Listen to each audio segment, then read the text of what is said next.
Yo, what's up mga tropa? Nagbabalik na naman tayo dito sa printing content natin. So meron lang akong nakita dito sa Cameo Group na sumasablay daw yung kanyang pag-cut ng sticker. So sabi niya dito sa caption niya, nagtatanong siya dito ano daw ba yung tamang diskarte o settings sa pag-die cut daw ng sticker kasi daw tumatagilid daw yung kanyang cut.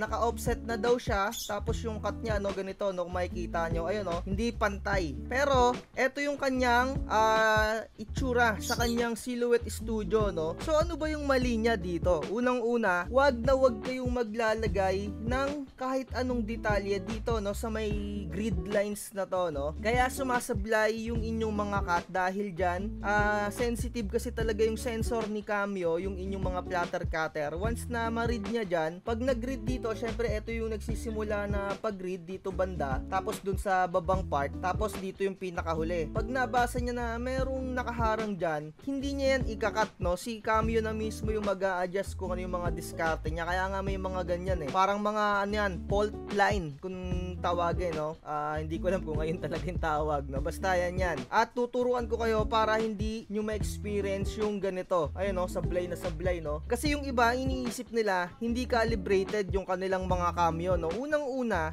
yung inyong mga machine ay pre-calibrated na yan. Kaya yung mga iba sinasabi, hindi daw kinakalibrate si Cameo, Unang-una, once na bago pa yung inyong mga printer, talagang maganda pa yung pagkaka-calibrate niyan dahil nga factory calibrated yan. Pero yung iba nga kasi dahil mali yung mga paglatag nila or pag-layout sa Silhouette Studio, kaya nyo may experience yung ganito. So tuturuan ko kayo, Although marami na akong video na ganito, uulitin na lang din natin. So eto yung ating itsura dito sa Silhouette Studio. Tuturuan ko kayo ng kung paano yung tamang pag-layout. Although meron na akong video ganito, ulitin na lang din natin. Syempre, pupunta kayo dito, sa registration marks. Ayan, i-on nyo yan. Kung mapapansin nyo, yung kanyang registration marks ay napakahaba. Dapat liliitan nyo lang yan. Ayan, sa akin maliit lang talaga. Kasi yung tendency niyan, ayan, hindi nyo kasi binabago. Dito, isasagad nyo yan dito, isagad nyo. Pinakasagad, yung length, tsaka yung inset. Ang hindi nyo lang isasagad dyan, eto, yung thickness, huwag nyo isasagad yan. Hanggang 70,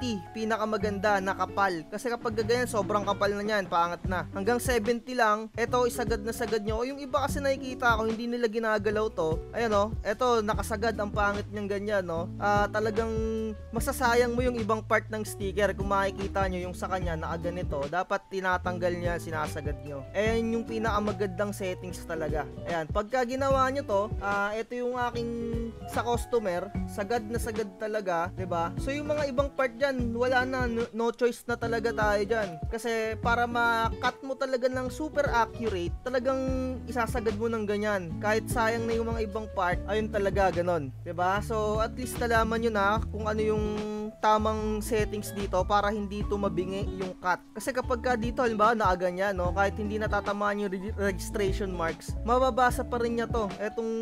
Eto na yan. So ayan, kung sino ka man, etong nag-post dito, sana mabago mo to. Huwag kang mag-i-insert ng mga details dyan. So ayun lang, kung may mga katanungan kayo, comment lang kayo dyan sa baba para masagot natin. Nagre-reply naman ako agad-agad. So ayun lang, paalala lang, wag na wag magpapabudol sa number 1 printing channel kasi napakamahal magbenta. So ayun lang, sana hindi siya magkasakit. Bye-bye.